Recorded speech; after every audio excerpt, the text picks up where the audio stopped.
I saved for a year to buy my son a $7,500 used Toyota Corolla.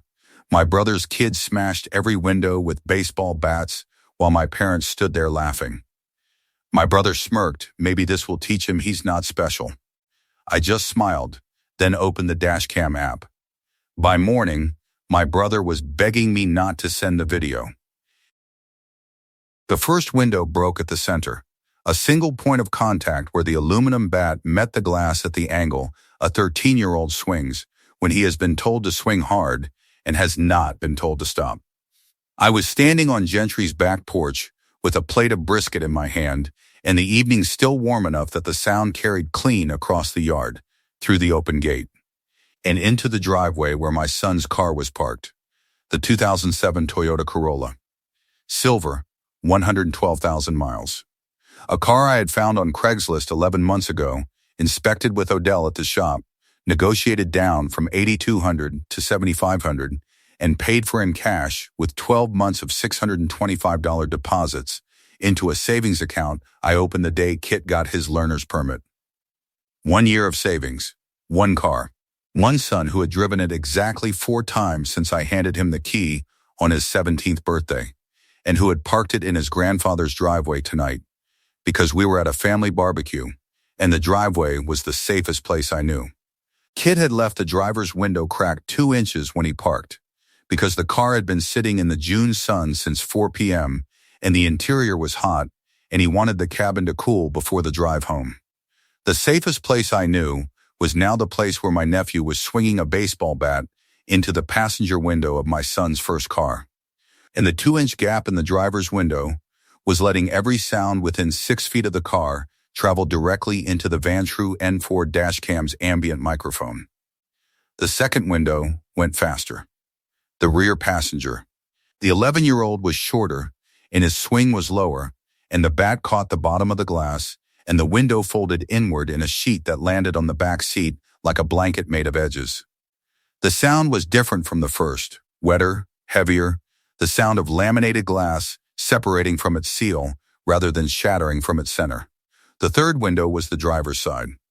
The 13-year-old again. He had circled the car with the bat on his shoulder, walking the way his father walked, with the casual authority of a man who has been told he is right and has never been given a reason to question it. He took a full swing, and the driver's window exploded outward, pieces scattering across the driveway in a pattern I could read from 30 feet away, because I have been reading damage patterns for 20 years, not on cars, but on buildings and structures and the entry points where pests find their way in, and the pattern on this driveway said the swing was full force, committed, and aimed. The fourth window. The rear. The 11-year-old. 2 hands on the bat, the stance of a boy who has been coached, not by a baseball instructor but by a father who said hit it hard, and whose voice I could hear through the Dashcam recording that was running inside the car on a mount clipped to the rearview mirror. Because I put Dashcams on every vehicle I own, every truck in my fleet, and every car my family drives. Because I am a pest control business owner, and pest control business owners learn early that the things people do when they think no one is watching are the things that cost you the most. 4 windows, 4 swings, 16 seconds. I did not move from the porch. The plate was in my hand. The brisket was getting cold. And my brother Lennox was standing at the edge of the driveway with his arms crossed and his chin up and his face wearing the expression I had seen at every family gathering for 34 years. The expression of a man who has just arranged something and is waiting for the audience to react. Behind him, on the patio chairs near the grill, my parents sat. Gentry Hewitt, 64, retired factory supervisor. A beer in his hand and his eyes on the driveway, and his mouth open in a laugh that had started before the first window broke and had not stopped. Reva Hewitt, 61, next to him, her hand over her mouth, the gesture women make when they are laughing and want to pretend they are shocked. Except the laugh came first, and the hand came second, and the order told me everything I needed to know about the difference between surprise and permission. They were laughing. My parents were laughing while my brother's children smashed the windows of my son's first car with baseball bats. Kit was inside the house. He had gone to the bathroom 2 minutes before the first swing. He did not see it happen. He would see the car in 6 minutes when he walked through the back door and across the yard and through the gate and into the driveway where 4 windows used to be and where glass was now spread across the concrete like the remains of something that had been whole and was now pieces. Lennox looked at me across the yard. The smirk was set. The arms were crossed. The posture was the posture of a man who had just delivered a verdict and was waiting for the appeal. Maybe this will teach him he is not special. The sentence crossed the yard the way the sound of breaking glass had crossed it, clearly, deliberately, and aimed at a person who was supposed to receive it and fold. Lennox delivered it the way he delivered every opinion about my son, with the certainty of a man who sells cars for a living and believes that knowing the price of things is the same as knowing their value. I looked at my brother. I looked at my parents laughing on the patio. I looked at the 2 boys standing next to the car with bats in their hands, breathing hard, looking at their father for the approval that comes after a job completed.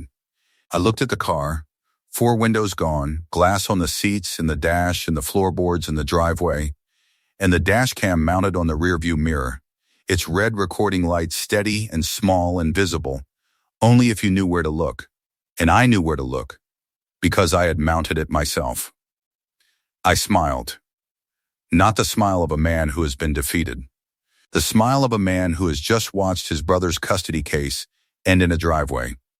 I set the plate on the porch railing. I took out my phone. I opened the Dashcam app.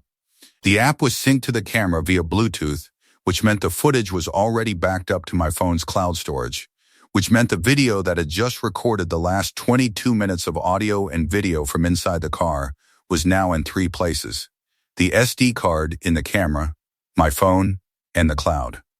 The cloud does not have a delete button that Lennox can reach. I pressed play. I turned the volume up, and I watched the footage from the beginning. The dashcam had started recording when the motion sensor detected movement near the car. The timestamp read 7:41 p.m. The first 3 minutes showed Lennox walking his 2 boys to the car, bats in hand. The audio was clear because the dash cam I install on my vehicles is the Vantrue N4 with 3-channel recording and ambient audio capture, the same model I use on my 3 pest control trucks. Because a business owner who drives into people's homes needs a record of every interaction, and the record I was watching now was the most expensive interaction of my brother's life. Lennox's voice, 7:42 p.m. See that car? That is the car your uncle bought his kid because he thinks his son is better than you. Show your cousin what happens to show-offs. Hit it hard, boys, and if anyone asks, you were at your mom's house tonight. You hear me? Mom's house. All night. The boys nodded. The 13-year-old adjusted his grip on the bat. The 11-year-old looked at his father once, the look a child gives when he needs permission to do something he knows is wrong, and Lennox gave the permission with a nod that the dash cam captured from 3 feet away in 1080p resolution, with a timestamp that a family court judge would read the way judges read timestamps, as facts that do not negotiate. You were at your mom's house tonight. That was the sentence that mattered. Not the bat swings, not the broken glass, not to teach him he is not special line delivered across the yard. The sentence that mattered was the one Lennox said before the first window broke, the sentence where he told his children to lie about their location, because Lennox's children were supposed to be at their mother's house tonight per the custody schedule filed with the Tulsa County Family Court, and they were not at their mother's house. They were in their grandfather's driveway, swinging bats at a car, directed by a father who was not supposed to have them, coached to lie about where they were, and recorded by a dash cam that did not care about custody schedules but cared very much about audio clarity. Welcome to Betrayal Unfolded, where the person who smiles after the glass breaks is the person holding the footage. If your family has ever destroyed your child's first car and called it a lesson, subscribe now. Because the dash cam recorded everything, and everything includes 6 words that will cost my brother his custody case. My name is Flint Hewitt. I am 37 years old. I own Hewitt Pest Solutions in Tulsa, Oklahoma, 3 trucks, 2 technicians, One partner named Odell, who has been with me since I started the company 11 years ago, in a garage, with one sprayer and a borrowed truck. We gross $214,000 a year. My take-home is $78,000, which my family calls the bugman money, as if killing termites were a hobby and the $214,000 were an accident. I put dash cams on every vehicle because Odell told me to. Year one of the business, a customer accused one of our technicians of damaging a fence during a treatment. There was no damage. The customer wanted a discount. We had no proof. Odell bought 3 dash cams that week, mounted one on every truck, and said the sentence I have carried for 11 years, that is why we put cameras on everything. Flint, people only behave when they think they are being watched. And the ones who do not behave give you the best footage. I put a dash cam on the Corolla the day I bought it. Not because I expected my brother's children to attack it with bats. Because I put dash cams on everything. The camera was a habit. The habit was about to become the most valuable piece of equipment I owned. Lennox is 34. He is a sales manager at a Kia dealership on South Memorial. He makes $62,000 a year, which is more than I made at 34. But the difference is that I own my income and Lennox borrows his. The way Lennox borrows everything, his confidence from his title, his authority from his volume, and his children from a custody schedule he violates whenever the schedule inconveniences him. Lennox has been in a custody battle with his ex-wife Petra for 18 months. The dispute is about overnights, holidays, and the persistent question of whether Lennox provides a stable and structured environment, which is the phrase Petra's attorney uses in every filing, and which the dashcam footage of Lennox directing his children to commit vandalism and then lie about their location would answer definitively and permanently. What my family does not know is what I pay. Lennox's dealership requires floor insurance, a commercial policy that covers the inventory vehicles on the lot. 18 months ago, Lennox's policy was canceled after a Dewey that raised his risk profile beyond what any carrier would accept. The Dewey happened in a car Lennox borrowed from the dealership lot, which meant the dealership's own insurance was compromised by the employee who was supposed to sell the cars, not crash them. Lennox asked me to put the floor insurance on my business policy as a secondary rider. $340 a month. 18 months. $6,120. From my pest control business account to a dealership policy that covers cars Lennox sells but cannot insure because he drove one of them into a guardrail with a blood alcohol of 0.11. Gentry's property tax, $2,800 a year. I have been paying it for 3 years because Gentry's pension does not cover the tax. And the house is the house where I grew up, and the house where my son parks his car when we come for barbecue, and the house where my brother's children just smashed that car's windows while my father laughed. $8,400 in property taxes for a house whose owner watched his grandchildren destroy his other grandchild's car and called it entertainment. Total invisible support, $6,120 insurance, plus $8,400 property tax, plus the $7,500 I spent on the car that is now missing 4 windows. $22,020 in money that flowed from the bugman to the family that laughs at the bugman while standing in a house the bugman keeps and driving under a policy the bugman carries, and raising children in a custody arrangement the bugman is about to reshape with a dash cam and a cloud backup. My family has always treated my work as a punchline. Bugman. Spray guy. The one who crawls under houses. Lennox sells Kias in a showroom with air conditioning and a coffee machine and a tie that cost more than my first sprayer. Gentry supervised a factory floor for 40 years and retired with a pension and the belief that visible labor is the only labor that counts. And Riva has never visited my office, never asked about my revenue, never acknowledged that the man who kills termites also kills debt and kills property tax bills and kills the silence that would follow if anyone in the family ever asked who was paying and nobody answered. The Dewey was 20 months ago. Lennox had taken a customer's trade-in from the dealership lot for a test drive that ended at a bar on Riverside and continued for 3 hours and ended again on the Broken Arrow Expressway with a guardrail and a .11 back, and a mugshot that Petra's attorney has already entered into the custody file. The trade-in was a 2022 Kia Telluride. The repair cost $11,400, which came out of Lennox's commission check and reduced his income for the quarter by a third. The dealership did not fire him because Lennox is a good closer, but the floor insurance was canceled because the underwriter reevaluated the risk profile and decided that a sales manager who takes trade-ins to bars is a risk that no premium can cover. Lennox asked me to put the policy on my business account 3 days after the cancellation. I said yes because saying yes is what the bugman does. The bugman says yes until the yes runs out, and last night the yes ran out in a driveway full of broken glass. What Lennox also does not know, Petra's attorney has already subpoenaed financial records looking for undisclosed income sources. The $6,120 in floor insurance I pay through my business account is technically a financial benefit to Lennox that he has not disclosed in his custody filing. If the attorney connects the payment to Lennox's employment, the failure to disclose becomes a material omission in a family court proceeding, which is the kind of omission that judges remember when they are deciding overnight schedules and holiday rotations, and whether a father who hides money and directs vandalism and coaches children to lie is the kind of father who gets more time or less.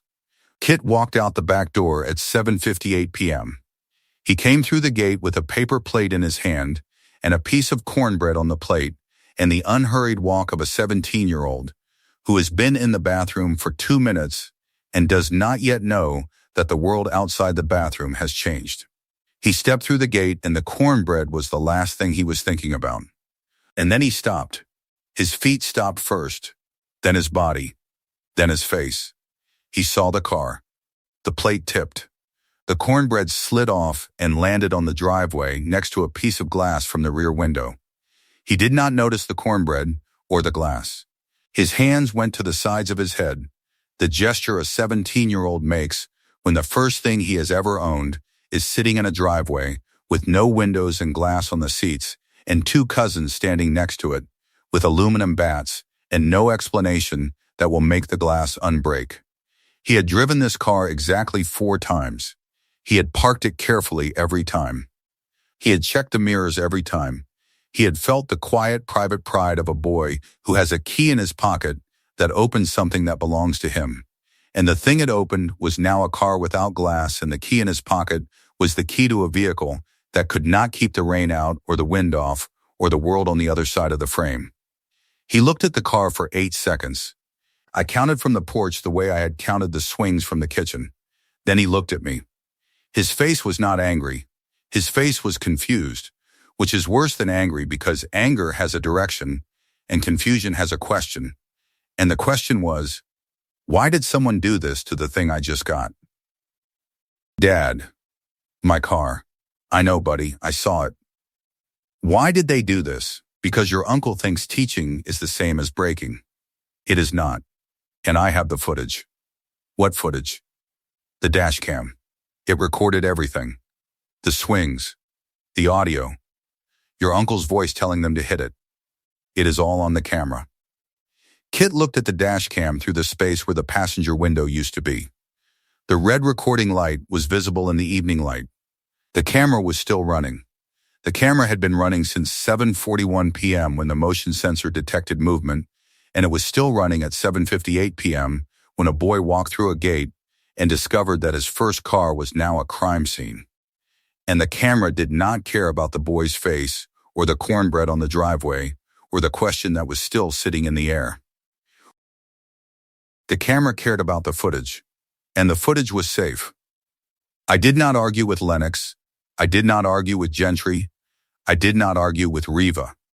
I put Kit in my truck, drove home, and sat at the kitchen table with the Dashcam footage playing on my laptop and the car key between us, scratch side up. The key to a car that was 4 windows short of whole and a family that was 4 members short of decent. Welcome back to Betrayal Unfolded. If you are the father whose son's first car just lost every window while your family laughed, hit subscribe, because the footage is backed up and the audio is clear And the 6 words your brother said before the first swing are the 6 words that will end his custody case. Kit went to bed at 10. He did not ask about the video again. He set the car key on his nightstand, scratched side up, and fell asleep the way a teenager falls asleep after a day that started with cornbread and ended with glass on concrete. Quickly, completely. And with the trust that his father would handle the part he could not. I sat at the kitchen table until midnight. The footage played twice more. Each time I watched it, I noticed something new. The first replay, I noticed that the 11-year-old looked at his father 3 times during the swings, checking for approval after each window. The second replay, I noticed that Gentry raised his beer after the 3rd window. A small lift of the bottle that was not a toast, but was close enough to one that a judge would not see the difference. The footage was a document that kept giving, the way good evidence always gives, because the truth does not run out of details. That night I made 4 moves. Each one took less time than a single swing of the bat. First, I filed a police report. Criminal vandalism. Minors directed by an adult to destroy private property valued at $7,500. Evidence, dashcam footage with audio, witness, and the physical damage to the vehicle. The officer assigned a case number and noted that the footage showed an adult instructing minors, which elevated the report to a directed vandalism classification. Second, I called Odell. He answered on the first ring because Odell always answers on the first ring. The habit of a man who has spent 30 years in pest control and knows that the call you miss is the infestation you lose. The Corolla got hit. How bad? 4 windows. Bats. Lennox's boys. Lennox directed it.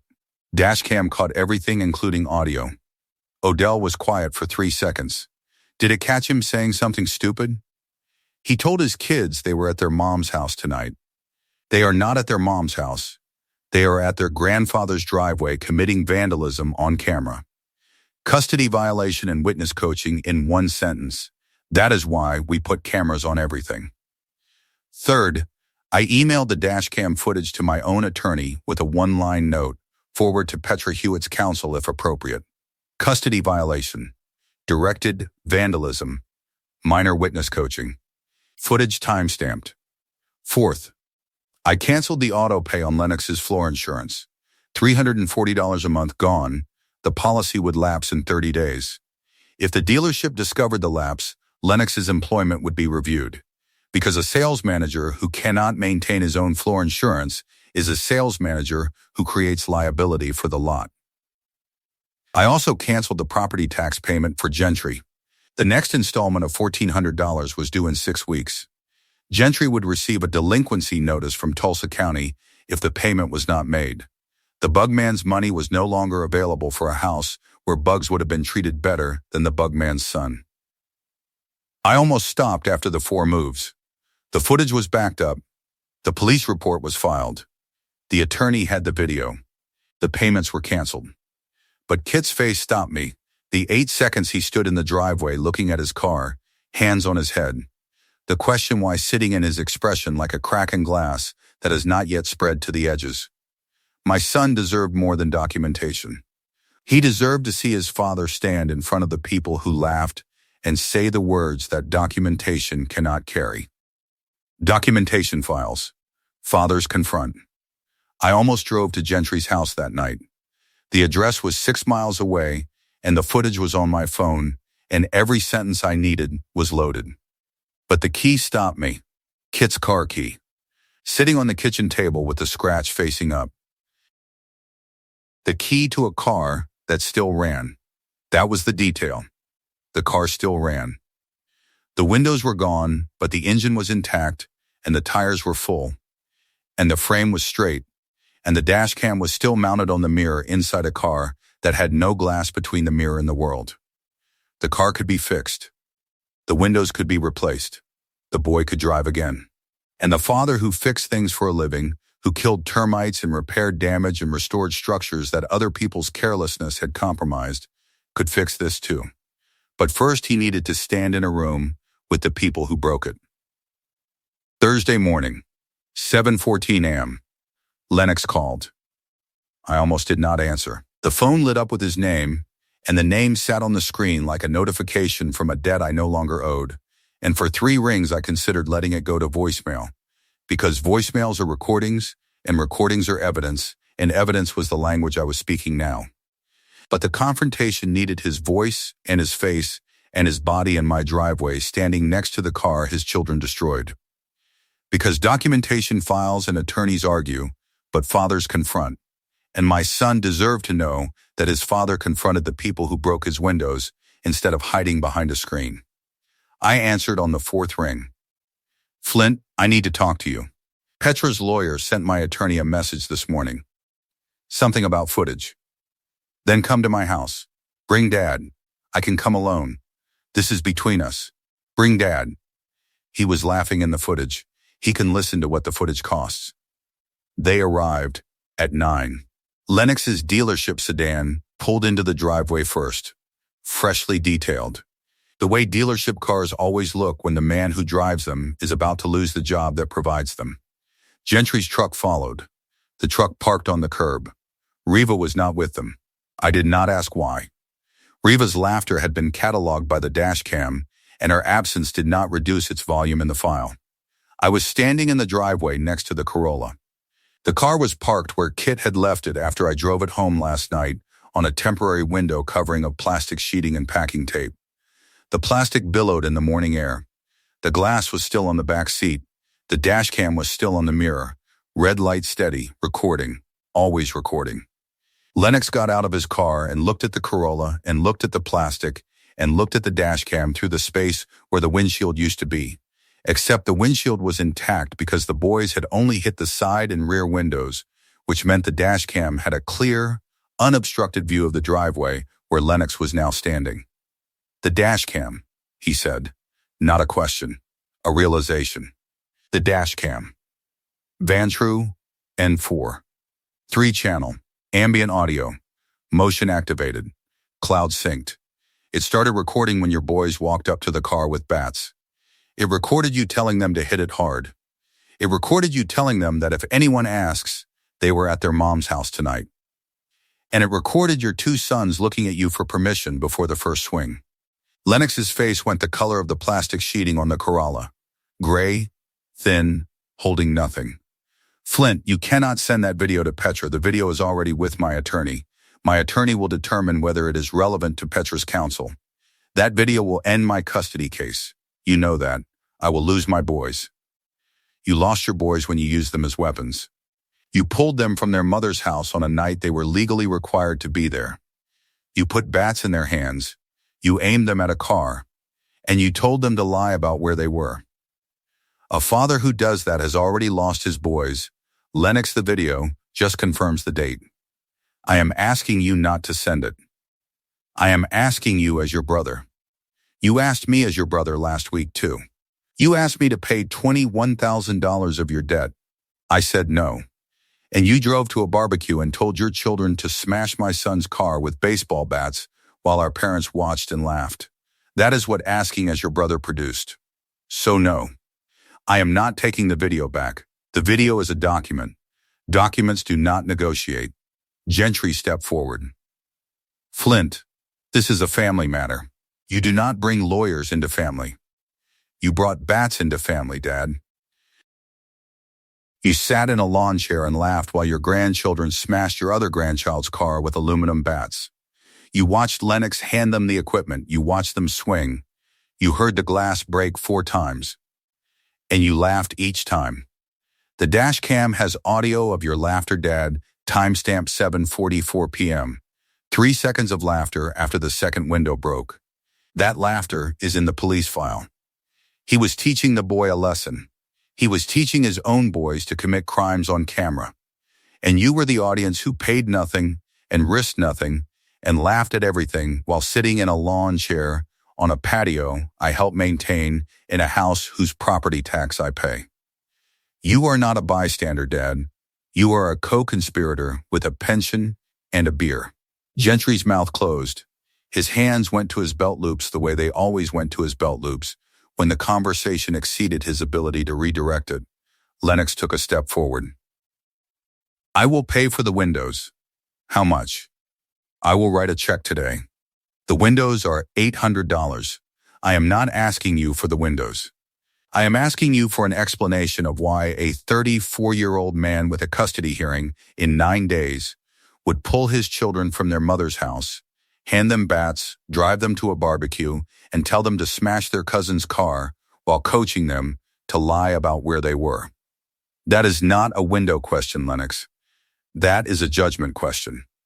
And the judge will ask it in 9 days. I was angry. You said no to the debt. I lost my head. You did not lose your head. You planned this. The dashcam shows you walking from the truck to the car with the bats already in the boy's hands. You did not grab the bats in the moment. You brought them from home. You loaded them in the truck. You drove across town. And you handed them to your sons and said, hit it hard. That is not losing your head. That is a field trip. Lennox's face crumbled. The sales manager composure dissolved into the face underneath. The face of a man who has been selling things for a living and is now watching the most important thing he has, his time with his children, get sold out from under him by a camera he did not know was running. Let me tell you what your lesson costs, Lennox, and I want you to hear every number because every number has my name on it. I counted on my fingers the way Odell counts line items on an invoice, one finger at a time, each one a debt that has been called. $7,500 for the Corolla. $6,120 for your floor insurance I have been carrying on my business account for 18 months because your Dewey made you uninsurable. $8,400 for Dad's property tax over 3 years. That is $22,020 from the Bugman's account to the family that calls him the Bugman. And when the Bugman said no to $21,000 more, you sent your children with bats. I looked at Gentry. And you, Dad, you told me I pushed him too far. You have been telling me that since Lennox was 20. Every failure is my fault. Every debt is my problem. Every fire he starts is mine to put out. The property tax on this house, $2,800 a year, has been coming from my account for 3 years because your pension does not cover it, and you told me the county was giving you an extension. The county does not give extensions, Dad, I checked. There was no extension. There was me. And now, there is not. Gentry's jaw tightened. His hands went deeper into his belt loops, his weight shifting backward. The posture of a man whose floor is moving and whose loops are the only things that are not. You told your kids to lie about where they were. The dashcam recorded it. Your custody hearing is in 9 days. Lennox's knees did not buckle. His knees locked. The opposite of a collapse. A freeze. His body went rigid the way bodies go rigid when the information arriving is too heavy for the joints to process, and the locking is the body's way of refusing to accept what the mind has already calculated. His face was white. His hands were fists at his sides. Not clenched in anger, but clenched in the involuntary grip of a man holding on to something that is already gone. His eyes were on the dashcam, and the dashcam's red light was on him, and the distance between the man and the camera was 4 feet, and the distance between the man and his custody case was 9 days in closing. This is the last floor insurance payment, the last property tax check. The last dollar from the Bugman to the family that laughs at the Bugman while living in the house the Bugman keeps. The footage is backed up in 3 locations. The police report is filed. My attorney has the video. And the auto glass appointment is Saturday. Because unlike your lessons, my repairs actually fix things. I stepped back. Lennox stood in the driveway next to the car his sons had destroyed, looking at the dash cam that had recorded his destruction, standing on the concrete where the glass was still embedded in the cracks, and the morning sun hit the plastic sheeting on the Corolla, and the plastic rippled in the wind, and the rippling looked like breathing, like the car was alive underneath the damage. Waiting to be fixed by the man whose son owned it, and whose brother had broken it, and whose dash cam had caught everything in between. They left without speaking, the sedan first, then the truck. The driveway was quiet. Odell called at noon. How did it go? He froze. Dad went silent. The footage did the talking. That is why we put cameras on everything. The fallout was legal and financial, and it landed on Lennox the way glass lands on a back seat in pieces from every direction, with no warning and no cleanup crew. Lennox's attorney received a call from Petra's counsel Monday morning. Petra's attorney had received the dashcam footage Friday evening and had spent the weekend reviewing it with a family court consultant. The footage was filed as an exhibit in the pending custody modification hearing. The exhibit documentation listed 4 violations captured in the 22-minute recording: removal of children from the custodial parents scheduled overnight without notice, transportation of minors to an undisclosed location, direction of minors to commit criminal vandalism, and explicit coaching of minors to misrepresent their location to the custodial parent. 4 violations in 22 minutes. The family court hearing was in 9 days. Lennox's attorney requested a continuance.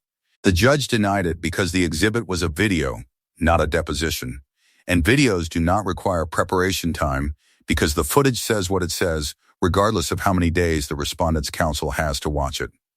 The custody hearing happened on schedule. I was not present. I did not need to be. The dashcam was present. The audio was present. The timestamp was present. And Lennox was present, sitting in a courtroom with his attorney while a judge watched his face on a screen, telling his children to lie about where they were, and the judge's expression while watching was the expression of a person who has seen the answer to the question that all custody hearings are trying to answer, which is, what does this parent do when no one is watching? The floor insurance lapsed on day 31. The dealership's general manager discovered the lapse during a routine compliance audit and called Lennox into the office. Lennox could not explain the lapse without revealing that his brother had been carrying the policy on a pest control business account, which would reveal the DUI that caused the original cancellation, which would reveal a liability disclosure violation that the dealership's HR department would need to investigate. Lennox was placed on administrative suspension. The suspension was unpaid. His income, already committed to a custody attorney at $275 per hour, was now zero. Gentry received a property tax delinquency notice from Tulsa County 6 weeks after I canceled the payment. The notice stated that $1,400 was overdue and that a lien would be placed on the property if payment was not received within 90 days. Gentry's pension was $2,100 a month. His mortgage was $890. His utilities were $340. His groceries were $400. That left $470 for everything else, and the tax bill was $1,400, which was 3 months of everything else compressed into one invoice from a county that did not care about barbecues or bat swings or the laughter of a grandfather who watched his grandchildren break glass. Gentry called me once. I did not answer. He left a voicemail that said, "You are punishing your father for laughing at a barbecue." I saved the voicemail. I saved it because the voicemail contained the same reframing the family always used.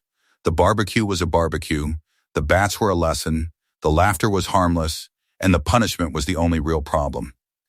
The voicemail reduced 4 smashed windows and a custody violation and $22,020 in invisible support to a father laughing at a barbecue, and the reduction was the problem. And the voicemail was the proof, and the proof was saved in the same cloud that held the dashcam footage. Saturday morning. Tulsa Auto Glass on East 11th Street. The shop opened at 8. I had the appointment booked since Thursday.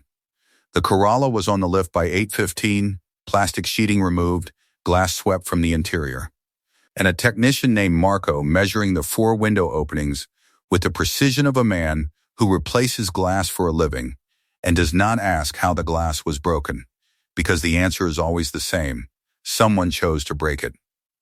Kit sat in the driver's seat while Marco worked on the passenger side. The seat had been vacuumed. The dash had been wiped. The dash cam was still on the mirror. Red light steady. The car smelled like adhesive and glass cleaner and the steady chemical patience of a repair in progress. The first new window went in at 8:40. The glass slid into the channel and the seal compressed, and the click of the glass seating into the frame was the opposite of the sound the bat had made 4 days ago. The bat sound was separation. The click was restoration. And the boy sitting in the driver's seat heard both. And the distance between the two sounds was the distance between a family that breaks things and a father who fixes them. By 9:30, all 4 windows were installed. Marco ran the seals. He tested each one. He cleaned the glass from both sides. The Corolla sat on the lift with 4 new windows and the same engine and the same tires and the same dash cam and the same key in the ignition. And the car looked the way it had looked when I handed Kit the key on his birthday, except the windows were newer, and the boy was older, and the family whose name was on the registration had lost 4 members since the last time this car was whole. Kit turned the key. The engine caught. The idle was steady. The sound of a 2007 Corolla with 112,000 miles and a new set of windows and a father standing at the curb with his arms crossed and the pest control truck parked behind him and the morning sun on the hood. "How does it feel?" I asked. "Like it is mine again." He put the car in reverse. He checked the new mirror. He checked the new glass. He backed out of the bay with the care of a 17-year-old who has learned that the things you own can be taken from you and that taking does not change the title. The title said Kit Hewitt. The windows said new.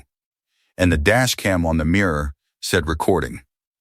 Because the camera does not stop when the glass is replaced, and the recording does not stop when the family is gone. And the boy driving out of the bay with new windows and old lessons was driving a car that remembered everything, even when the people who broke it wanted to forget. I watched him pull onto East 11th Street. The turn signal worked. The brake lights worked. The engine ran. And the key with the scratch on the back, the key he had dropped on the garage floor the first day he held it, was in the ignition of a car that was whole again, driven by a boy who was whole again, watched by a father who fixes things for a living and who had just fixed the most important thing he owned. Welcome back to Betrayal Unfolded. If this story reminded you that dash cams do not blink and fathers do not quit, and cars can be fixed even when families cannot, share it tonight. Hit subscribe, drop a comment, and tell me, has anyone ever tried to break what your child built? I will see you in the next one.